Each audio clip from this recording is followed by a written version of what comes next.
The first sound was rope creaking in the dark.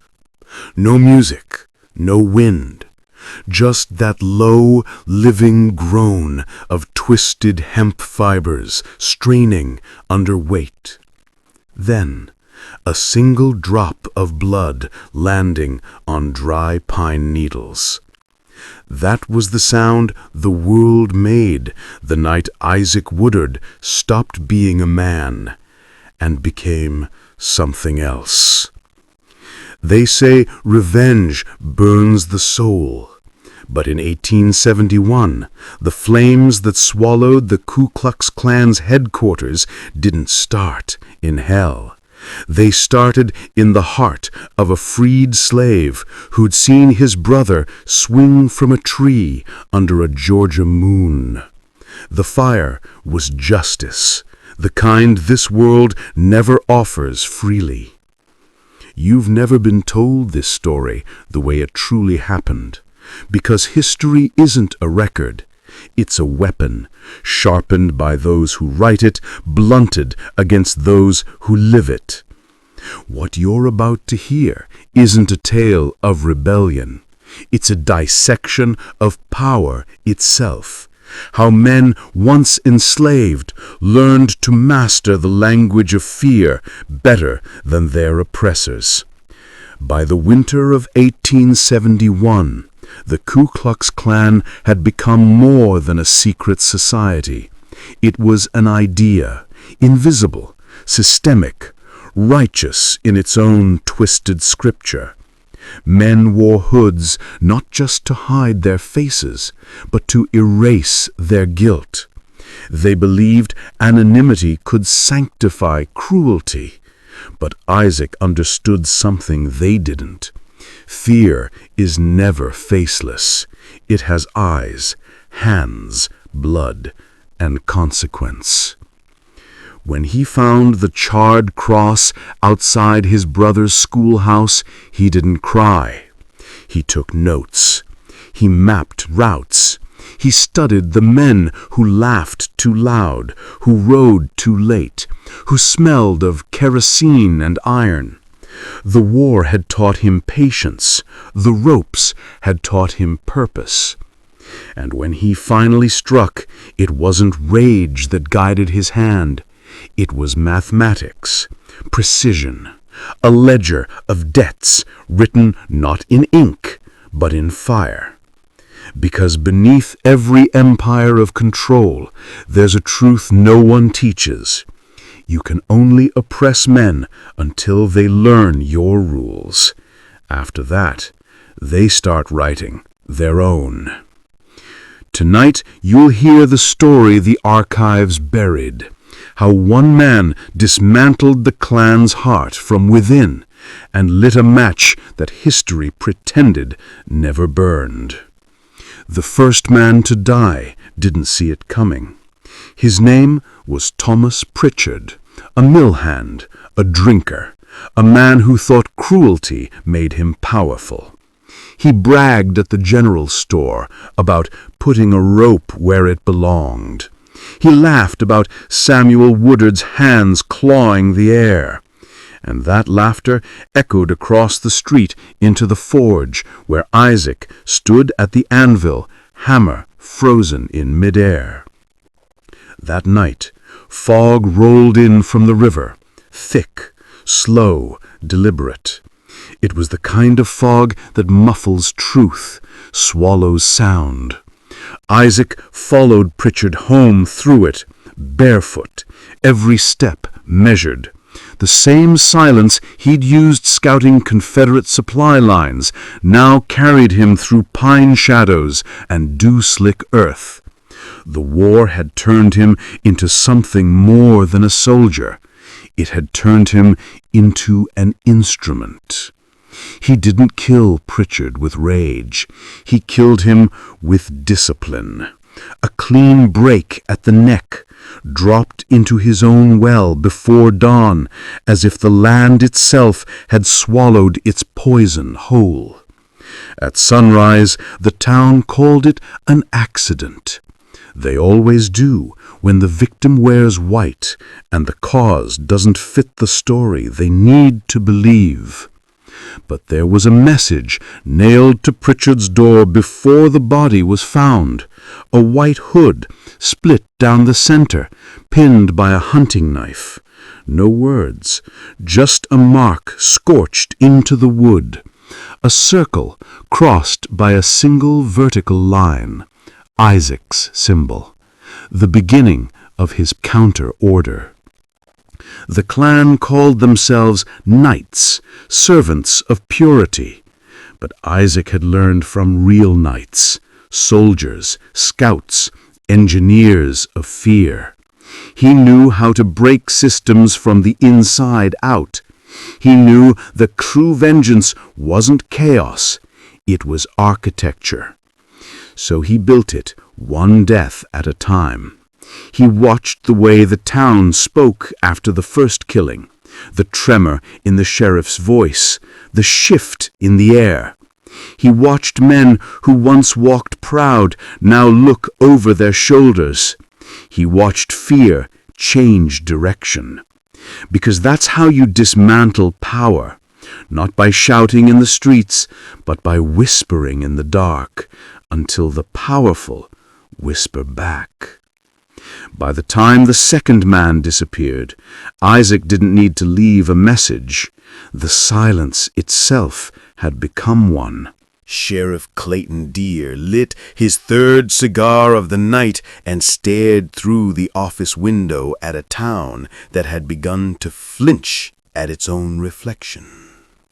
The wind carried whispers through Miller County, whispers that the dead were counting themselves, one by one. Pritchard's accident had been easy to bury under paperwork and whiskey. But when the second man was found throat-opened in the river bottoms, the silence became heavy enough to press on a man's chest.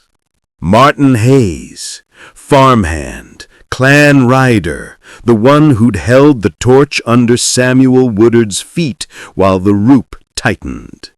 Now he lay face down in the mud, eyes still open, neck carved with the precision of a soldier.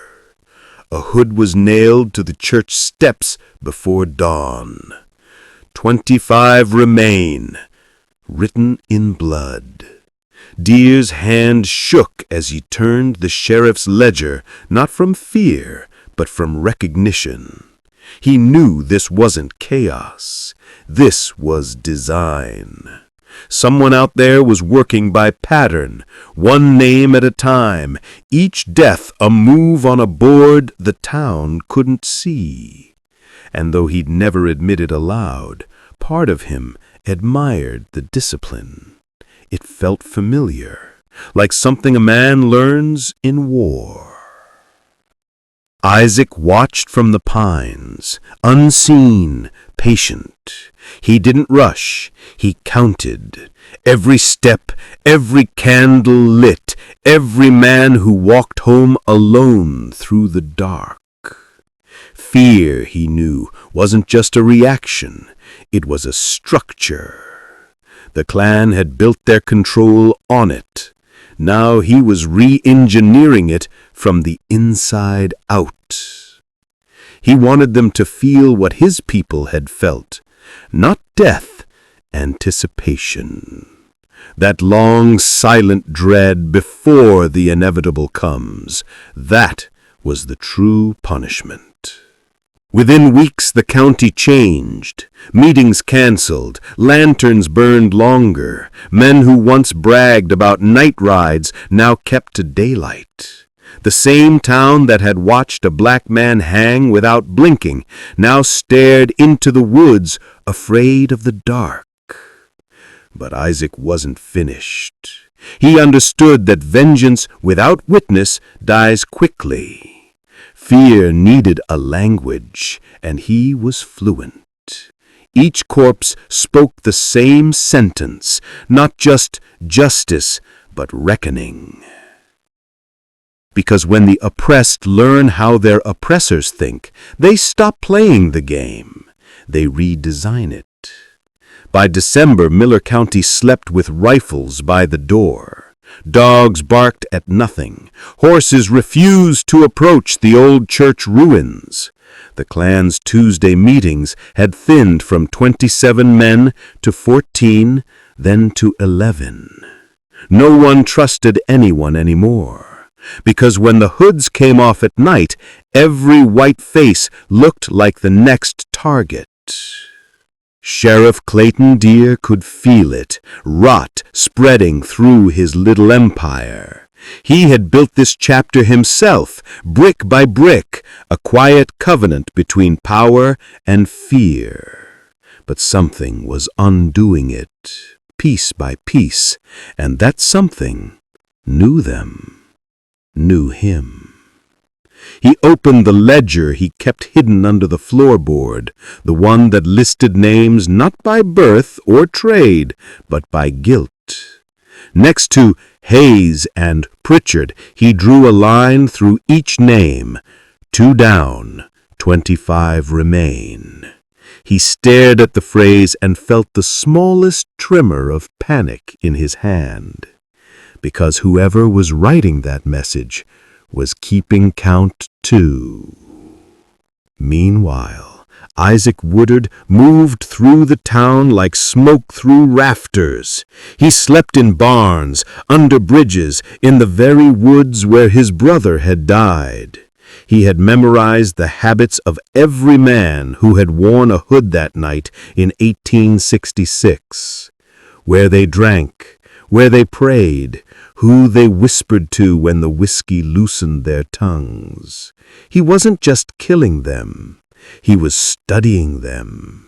And in their fear, he began to see the blueprint of the system itself, the psychological machinery that had chained men long after the shackles were broken. He saw that the Klan was never about skin or color, it was about order. A hierarchy enforced by terror. And that same hierarchy lived everywhere, church pews, courthouses, even in the heads of the freed. Isaac's war had shifted.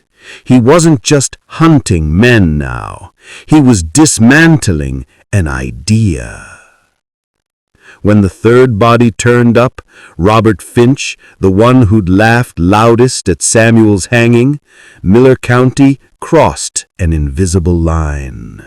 Finch had been found nailed to his own barn wall, his robe hung across a stall like a witness.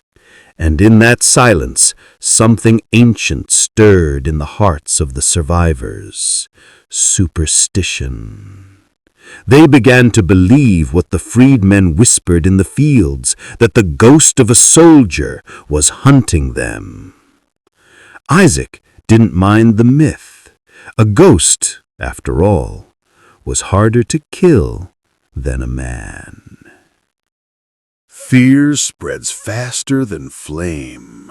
By the winter of 1871, the Klan's white hoods had become funeral shrouds. Each death carried whispers of a phantom, a soldier risen from the red clay, a spirit bound to vengeance. In the taverns, even the bravest men lowered their voices when they spoke his name. They called him the Smoke Between Trees. That was Isaac's design, not just to kill, but to infect.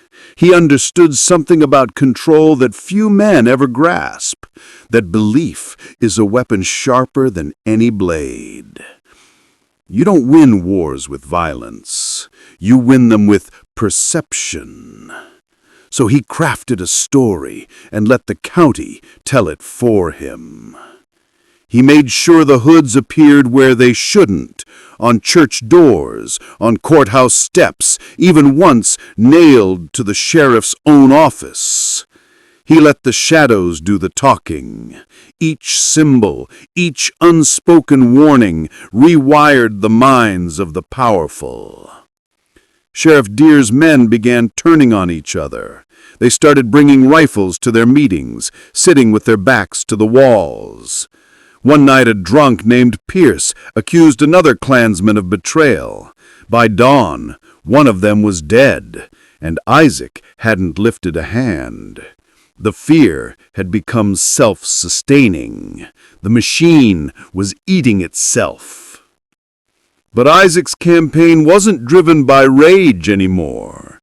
It had become an experiment, a study of how systems fall apart once their illusion of safety fractures. He'd seen it before in the war.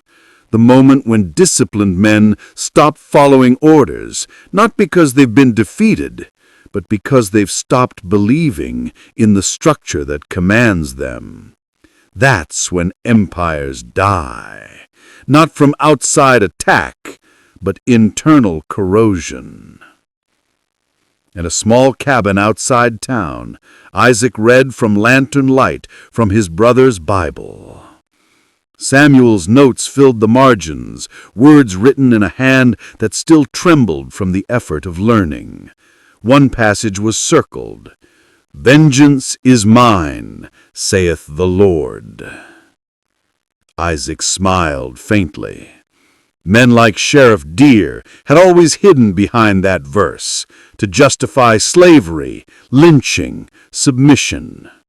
But maybe they'd misunderstood it. Maybe it wasn't a warning. Maybe it was permission. Outside, the hounds began to howl. The air smelled of smoke and prophecy. And Isaac whispered to the dark, "Now you'll learn what divine justice truly means." Sheriff Clayton Deer hadn't slept for 3 nights. Every sound outside his window felt like a confession. Every gust of wind carried whispers that seemed to spell his name. He kept a lantern burning until dawn, the flame trembling as if it knew what the sheriff wouldn't admit, that the hunter had become the prey. He tried to reason through it like a man of law. He lined the deaths in a row across his mind. Pritchard, Hayes, Finch. Each one connected, each one a message written in flesh. He poured bourbon and studied the pattern.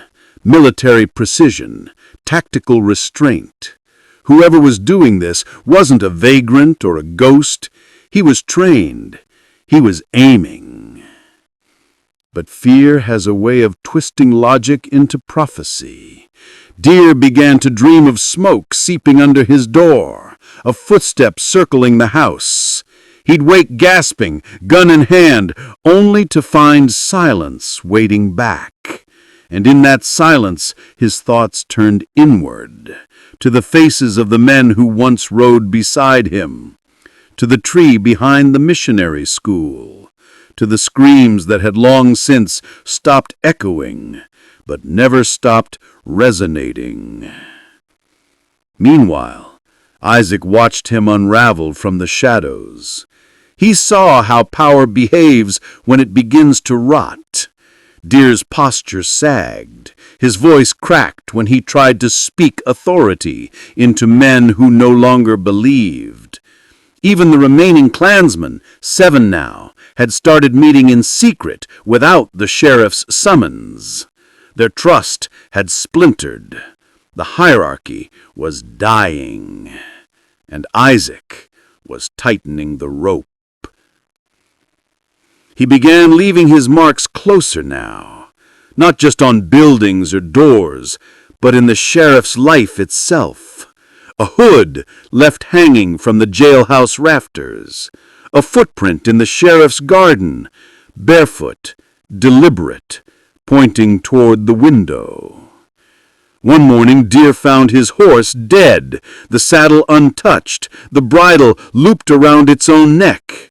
A message carved in the stable wall. 9 remain.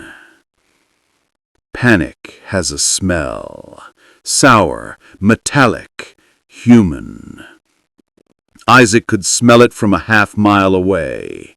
He knew the next phase had begun, when the mind breaks before the body, when the oppressor starts punishing himself. Because control isn't just about domination, it's about belief.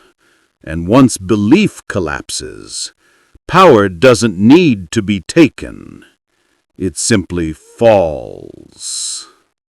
By the second week of January 1871, the sheriff's handwriting had changed. What was once a steady, commanding script had become jagged, each word carved into the page as if the pen were a knife. The official report still read calm, unidentified assailant, no leads. But in his private ledger, Deere began to write in fragments, confessions hiding beneath procedure. I smell smoke when none is there. Someone knows my thoughts. The noose tightens by unseen hands. That unseen hand was Isaac Woodard. He'd learned in war that armies could be broken without firing a single shot if you could control communication. Messages, letters, whispers, rumors were just bullets for a different kind of gun. So Isaac began to write too. Anonymous notes, written in the same ink Deere used, slipped under the doors of Klan members, each one identical. You were named. The sheriff knows. 5 remain. He made sure Deere's own stationery carried the scent of it, kerosene and pine sap, the same smell that haunted their nightmares. Within a week, men stopped showing to meetings. 2 of them vanished with their families, wagons rolling east before dawn. The others barricaded themselves in their homes, rifles across their knees, praying to a God that had gone silent. And the sheriff, realizing too late that someone was rewriting the narrative of power in Miller County, began reading every face as an accusation. He didn't know that Isaac watched him through the cracked shutters of the jailhouse each night, memorizing his collapse. What Isaac was doing wasn't vengeance anymore. It was demonstration. He wanted the county, the state, the system to see how easily fear reversed polarity. He wanted every freed man who still bowed his head to learn this lesson, that the masters were never gods, only men trembling behind masks, and that control, once unmasked, evaporates. By mid-month, Deere's last loyal clansmen gathered one final time. They met in silence at the old tobacco barn, lanterns dimmed, hoods discarded. The sheriff read the room like a funeral. No one spoke Isaac's name. No one had to. That night, smoke curled above the treetops again. But this time the flames were closer, creeping through the rafters of a structure they thought was sanctuary. And beneath the roar of the fire, one voice whispered through the rising heat, 4 remain. The smoke rose before dawn, black against a bruised sky. At first, Miller County thought the fire came from the cotton fields. Then they saw where the glow was, the old church at the edge of town, the one the Klan had claimed as holy ground. By sunrise, its steeple had collapsed, timber screaming, embers floating like red ghosts over the town square. Sheriff Deere stood in the middle of Main Street, boots soaked from the bucket line, staring at the ruin. No sermons now. No banners of purity, just ash and silence. Someone had written on the remaining stone wall with soot and blood mixed together, 3 remain. He didn't need to ask who. he already knew. Isaac had done what armies, laws, and governments had failed to do. He'd made the Klan visible. He'd pulled them out of their shadows and burned their sanctuary with the same fire they'd used to terrorize others. But this was more than revenge. It was ritual. The church had been their headquarters, yes, but it had also been their temple. Isaac understood symbolism better than any preacher in Georgia. If fear is religion, then fire is its gospel. So he rewrote their scripture in flame. While the townsmen formed a bucket chain, Isaac watched from the tree line, silent, still, his eyes glinting with reflection. He remembered the rope burns on his brother's neck, the sound the branch had made when it cracked. He didn't smile. He didn't blink, because this wasn't joy. It was necessity. Back in his office, Sheriff Deere opened his journal and wrote a single line. I am next. That night, the remaining 3 Klansmen met in Deere's parlor. They spoke in half-sentences, all of them clutching revolvers. Their plan was desperate, to leave the county, to vanish north before whatever haunted them struck again. But Deere couldn't leave. His name was carved into this town like scripture. He'd been the law before the war, during it, and after it. He couldn't imagine a world where he wasn't the one giving orders. But as he looked out the window at the burned church, something inside him faltered. For the first time in his life, he felt smaller than the dark. And in that moment of weakness, Isaac moved. Through the night fog, silent as smoke, he walked toward the sheriff's home. The matchbook in his hand felt lighter than air. The reckoning was about to begin. The night the reckoning came, the moon was a thin silver blade, cutting through a sky swollen with smoke. The air smelled of iron and pine tar, the scent of old sins rising. Inside his house, Sheriff Clayton Deere sat in his study, pistol laid across his desk, a bottle half empty beside a ledger that no longer held meaning. He was listening for footsteps that weren't there. For weeks, the town had been whispering that the devil had come to Miller County. But Deere knew better. It wasn't the devil. It was a man he'd made. Outside, the boards of the porch creaked once, then again. He lifted the pistol, sighted on the door. Silence. Then a whisper from the darkness, low, steady, calm. Clayton Deere. The sheriff froze. No one had spoken his full name in years. He rose slowly, hand trembling. "Who's there?" The answer came like breath from the earth itself. "You remember the boy who learned to read?" The words hit harder than the sound of any gunshot, because in that instant the walls between past and present dissolved. The tree, the rope, the laughter, the boy's eyes, Samuel Woodard's eyes, looking at him before the drop. Deere's throat closed. He stumbled backward, knocking the lamp to the floor. Flame licked across the rug. And through that first tongue of fire, Isaac stepped inside, barefoot, coat burned at the edges. In one hand, a small tin of kerosene. In the other, a single page torn from the sheriff's ledger. He placed the paper on the desk. It bore only 4 words, written in Samuel's hand. "The law remembers everything." The sheriff's gun shook. "He don't do this," he whispered. Isaac's voice was calm. "This was done long before I arrived." He struck a match.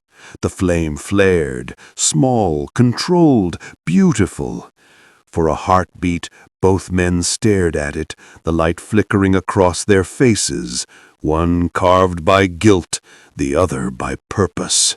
Then Isaac dropped the match. Fire raced across the floor, devouring curtains, wood, and history alike. The sheriff fired once, twice, missing both. Isaac didn't flinch.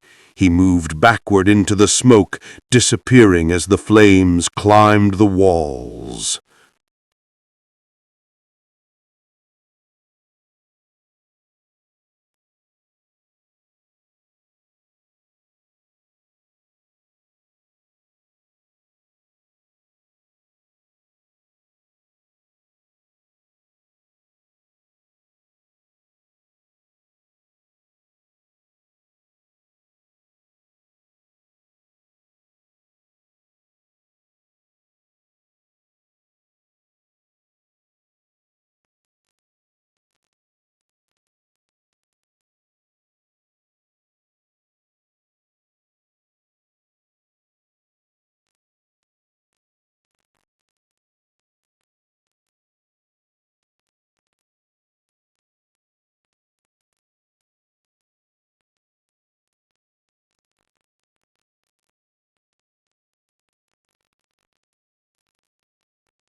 By the time federal troops reached Miller County, the ashes had cooled, but the fear hadn't. They came riding under banners of Reconstruction and law, blue uniforms crisp against the wounded landscape. Their boots sank into the same red clay that had buried so many truths. Officially, they were there to investigate a series of disturbances. Unofficially, they were there to reclaim control. Because control, once lost, spreads like contagion. Washington could tolerate violence, but it could not tolerate unpredictability. And what Isaac Woodard had done was not just kill men, it had disrupted an entire system of obedience. The moment Friedman began whispering his name as a legend, the balance shifted.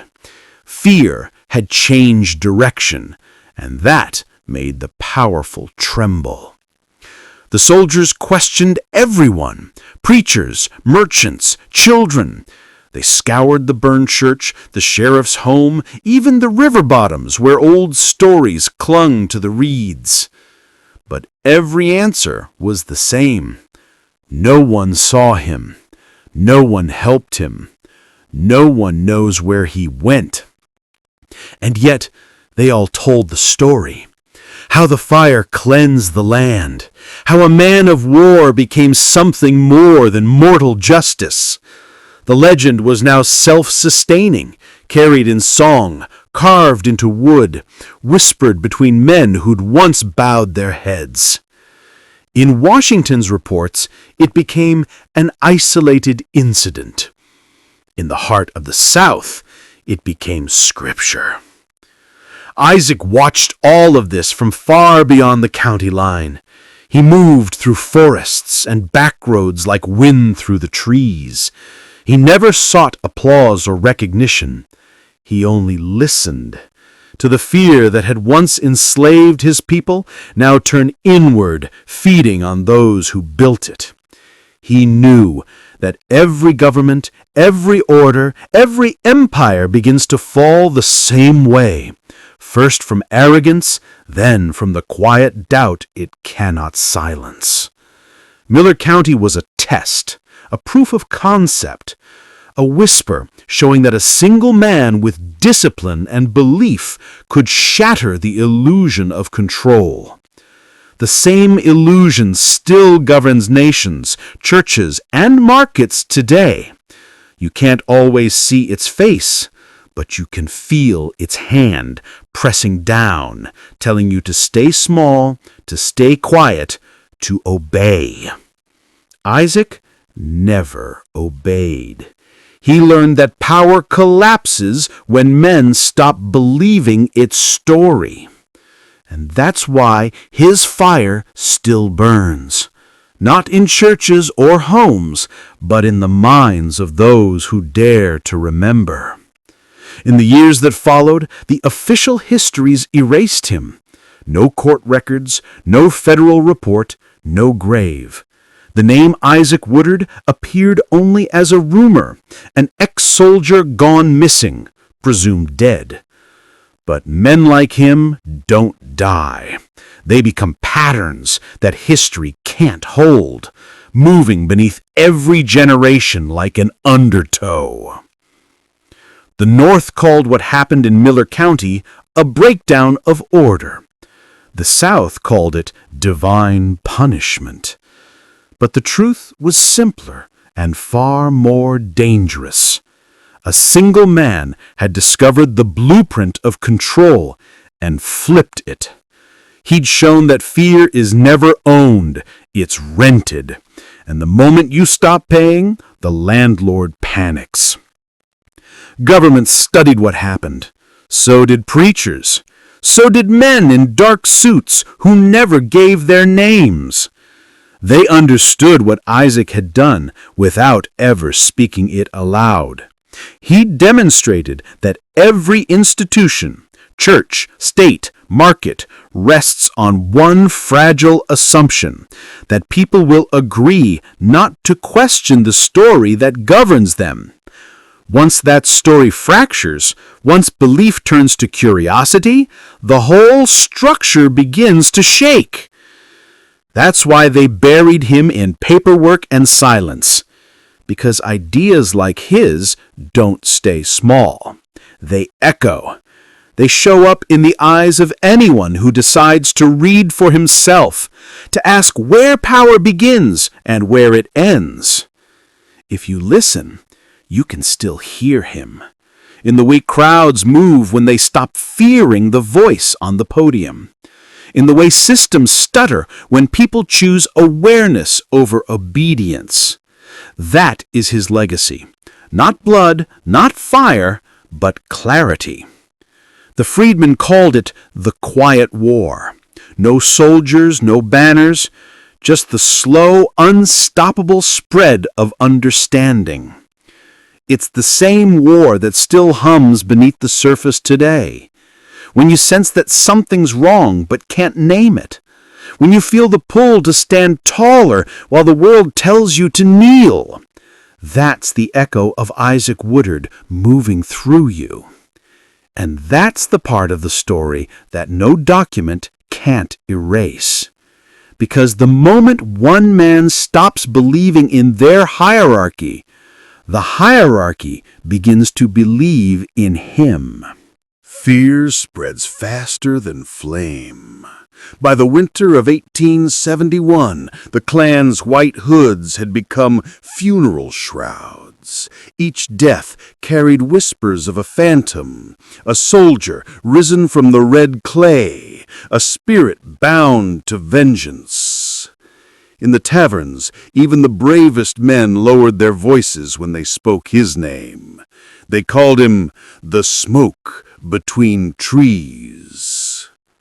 That was Isaac's design, not just to kill, but to infect. He understood something about control that few men ever grasp, that belief is a weapon sharper than any blade. You don't win wars with violence. You win them with perception. So he crafted a story and let the county tell it for him. He made sure the hoods appeared where they shouldn't, on church doors, on courthouse steps, even once nailed to the sheriff's own office. He let the shadows do the talking. Each symbol, each unspoken warning rewired the minds of the powerful. Sheriff Deere's men began turning on each other. They started bringing rifles to their meetings, sitting with their backs to the walls. One night a drunk named Pierce accused another Klansman of betrayal. By dawn, one of them was dead, and Isaac hadn't lifted a hand. The fear had become self-sustaining. The machine was eating itself. But Isaac's campaign wasn't driven by rage anymore. It had become an experiment, a study of how systems fall apart once their illusion of safety fractures. He'd seen it before in the war. The moment when disciplined men stop following orders, not because they've been defeated, but because they've stopped believing in the structure that commands them. That's when empires die, not from outside attack, but internal corrosion. In a small cabin outside town, Isaac read from lantern light from his brother's Bible. Samuel's notes filled the margins, words written in a hand that still trembled from the effort of learning. One passage was circled. "Vengeance is mine, saith the Lord." Isaac smiled faintly. Men like Sheriff Deere had always hidden behind that verse to justify slavery, lynching, submission. But maybe they'd misunderstood it. Maybe it wasn't a warning. Maybe it was permission. Outside, the hounds began to howl. The air smelled of smoke and prophecy. And Isaac whispered to the dark, "Now you'll learn what divine justice truly means. Sheriff Clayton Deer hadn't slept for 3 nights. Every sound outside his window felt like a confession. Every gust of wind carried whispers that seemed to spell his name. He kept a lantern burning until dawn, the flame trembling as if it knew what the sheriff wouldn't admit, that the hunter had become the prey. He tried to reason through it like a man of law. He lined the deaths in a row across his mind. Pritchard, Hayes, Finch. Each one connected, each one a message written in flesh. He poured bourbon and studied the pattern. Military precision, tactical restraint. Whoever was doing this wasn't a vagrant or a ghost. He was trained. He was aiming. But fear has a way of twisting logic into prophecy. Deer began to dream of smoke seeping under his door, of footsteps circling the house. He'd wake gasping, gun in hand, only to find silence waiting back. And in that silence, his thoughts turned inward, to the faces of the men who once rode beside him, to the tree behind the missionary school, to the screams that had long since stopped echoing, but never stopped resonating. Meanwhile, Isaac watched him unravel from the shadows. He saw how power behaves when it begins to rot. Deer's posture sagged. His voice cracked when he tried to speak authority into men who no longer believed. Even the remaining Klansmen, 7 now, had started meeting in secret without the sheriff's summons. Their trust had splintered. The hierarchy was dying. And Isaac was tightening the rope. He began leaving his marks closer now, not just on buildings or doors, but in the sheriff's life itself. A hood left hanging from the jailhouse rafters, a footprint in the sheriff's garden, barefoot, deliberate, pointing toward the window. One morning Deer found his horse dead, the saddle untouched, the bridle looped around its own neck. A message carved in the stable wall. 9 remain. Panic has a smell. Sour, metallic, human. Isaac could smell it from a half-mile away. He knew the next phase had begun, when the mind breaks before the body, when the oppressor starts punishing himself. Because control isn't just about domination. It's about belief. And once belief collapses, power doesn't need to be taken.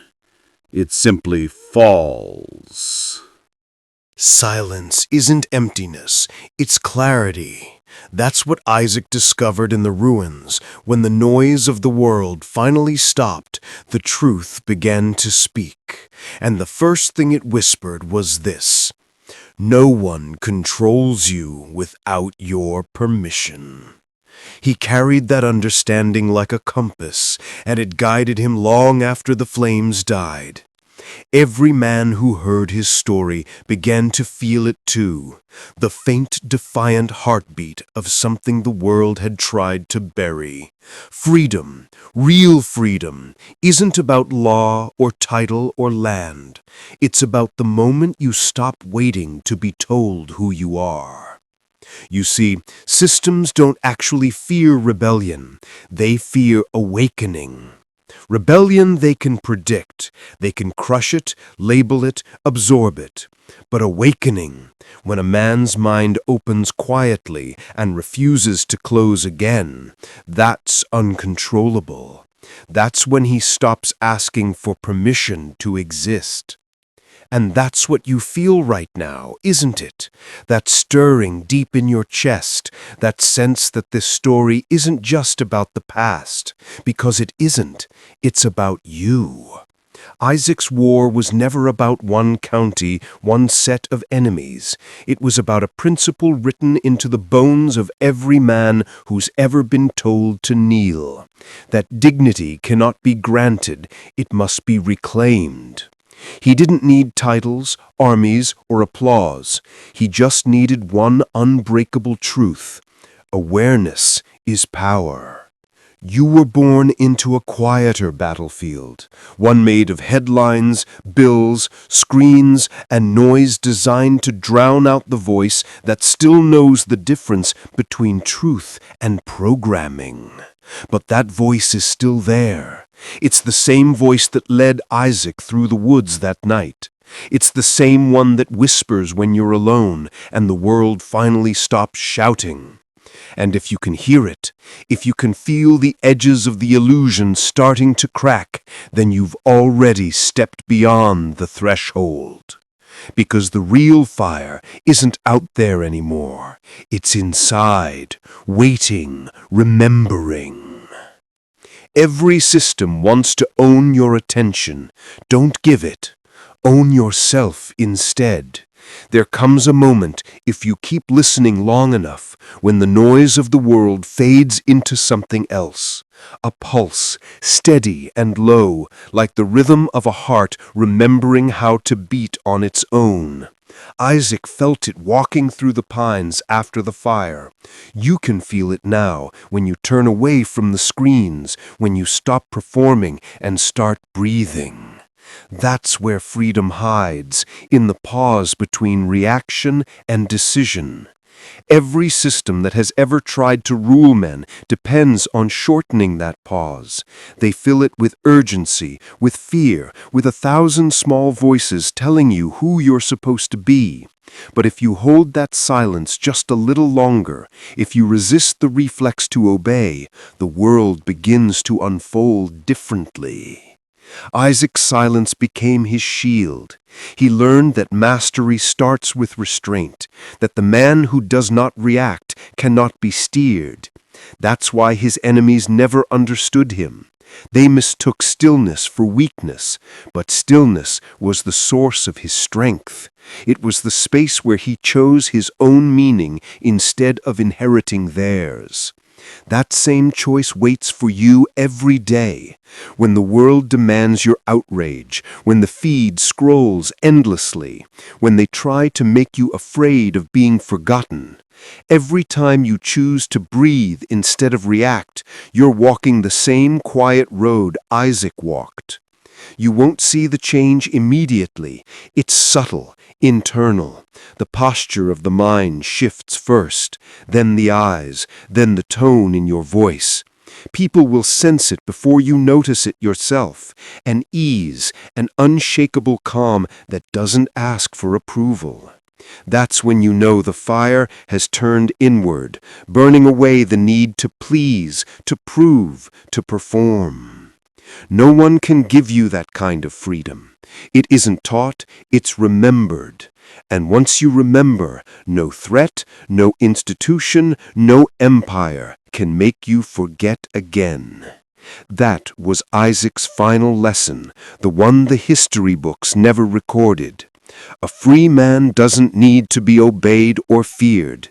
He only needs to be understood, because his existence alone exposes the lie of control. Every generation thinks it invents awakening, yet the truth is older than every border, older than every flag. The same current that moved through Isaac moves through you. It's the quiet current of men who stop mistaking noise for meaning. When he left Miller County, he carried no trophies. He walked north with the clothes on his back and the silence of a man who had faced his own shadow and didn't look away.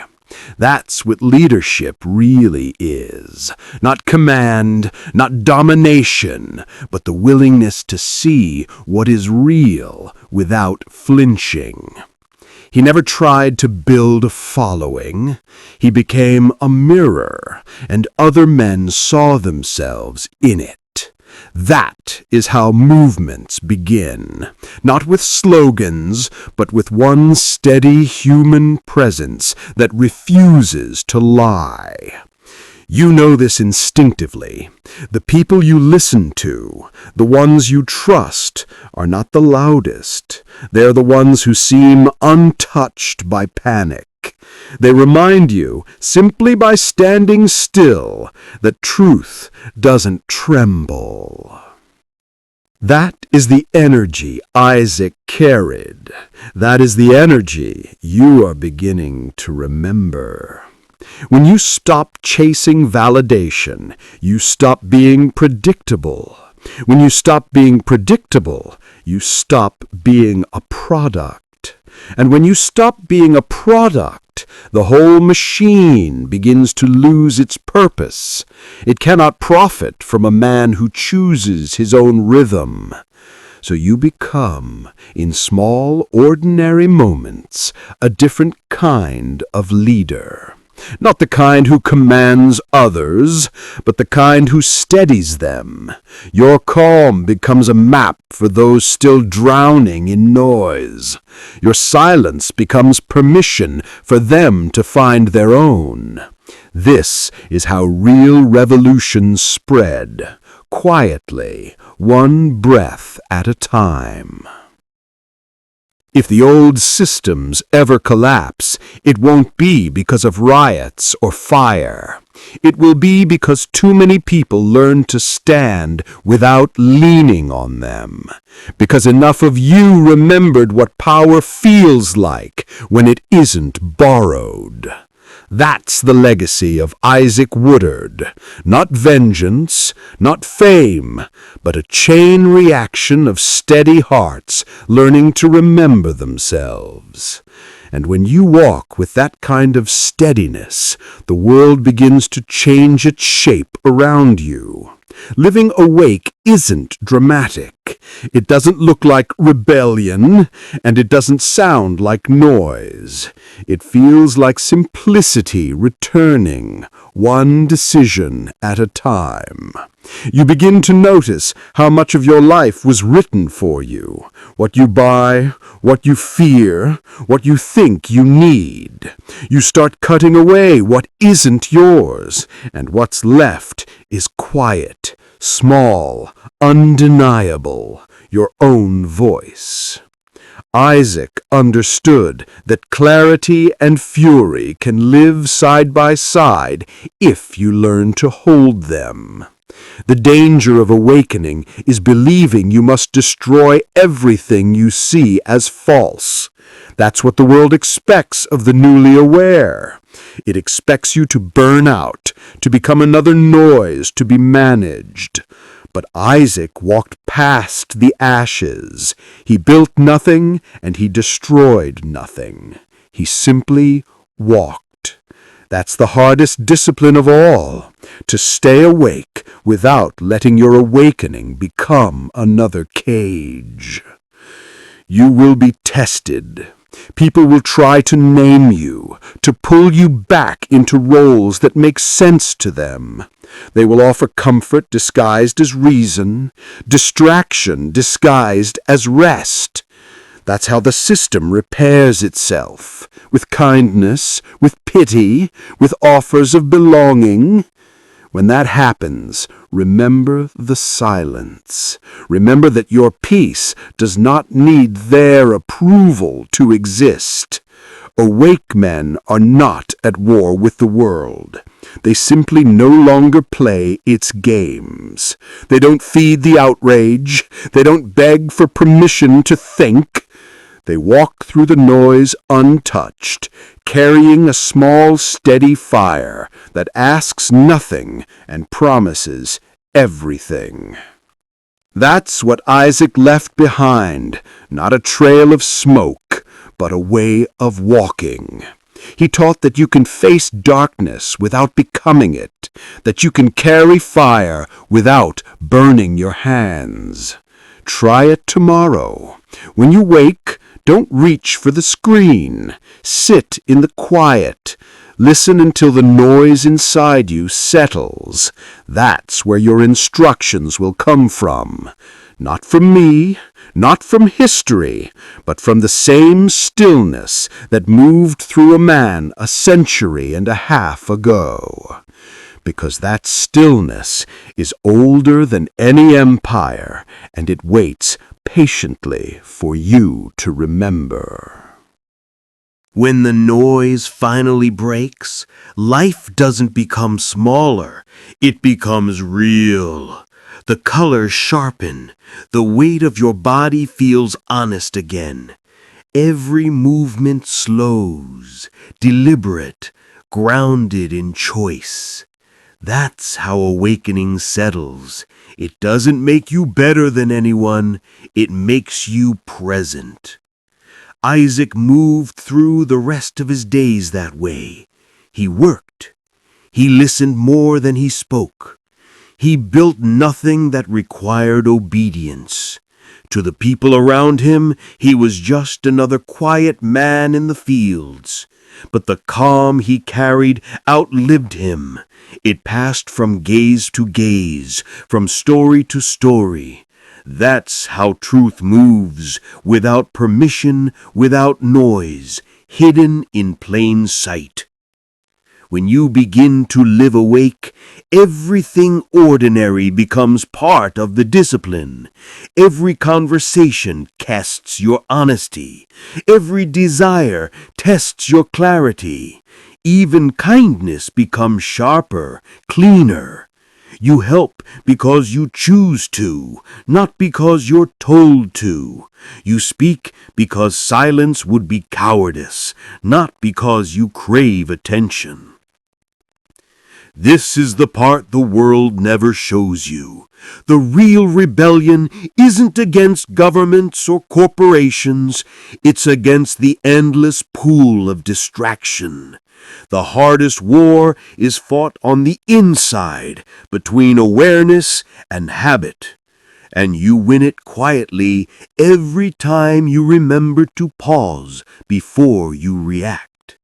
You don't need to preach this. Just be it. Your steadiness will disturb the unsteady. Your calm will confuse the manipulators. Your refusal to hurry will look like defiance to a culture built on urgency. That's how light spreads, quietly, relentlessly, through example, not argument. That's what Isaac understood in the end, that liberation is contagious, but only when lived, not declared. He didn't write manifestos. He didn't crown himself hero. He just walked through life unowned, and men who saw him remembered how that felt. So when you rise tomorrow, move slower, speak less, listen longer. Carry that fire inside you, but let it warm, not scorch. Because the point was never to win, the point was to remember. Every story ends in silence. That's the part history forgets. The moment after the last flame, when the air goes still and the smoke curls upward, carrying everything unnamed into the dark. Isaac walked away from that stillness and became part of it. No one recorded his death. No one marked his grave. But men who met him in the years that followed said the same thing. There was something in his eyes that made them stop lying to themselves. That's what truth does when it's finally free. It doesn't shout. It doesn't demand. It simply stands there, unafraid to be seen. You've walked through this story now, through the blood and fire, through the fear and silence, and something inside you knows it wasn't just about a man or a county or a century long gone. It was a mirror. It showed you what systems always fear most. the human being who cannot be convinced back into sleep. They'll tell you the world is too big to change, that the powerful always win, but the powerful have always lost in the same way, one aware mind at a time. That's how real transformation begins, quietly like a spark in dry grass. It doesn't ask permission, it just burns. So when this video ends, don't rush to fill the silence. Let it stretch. Let it become something alive between your heartbeat and your breath. That's where your own story begins. Not the one they wrote for you, but the one you were meant to remember. If you've come this far, if the quiet feels heavier now but cleaner, then you've seen it too. The pattern behind the pattern, the fire that never died. It isn't waiting in the past, it's waiting in you. Carry it carefully, feed it with honesty, not hate. Guard it from noise, from distraction, from every lie that tells you you're small, because that lie is the last chain left. And when it breaks, when you feel that stillness settle inside you like the weight of truth itself, you'll understand what Isaac understood under the Georgia sky. Freedom isn't given. It's remembered, and once remembered, it never fades again.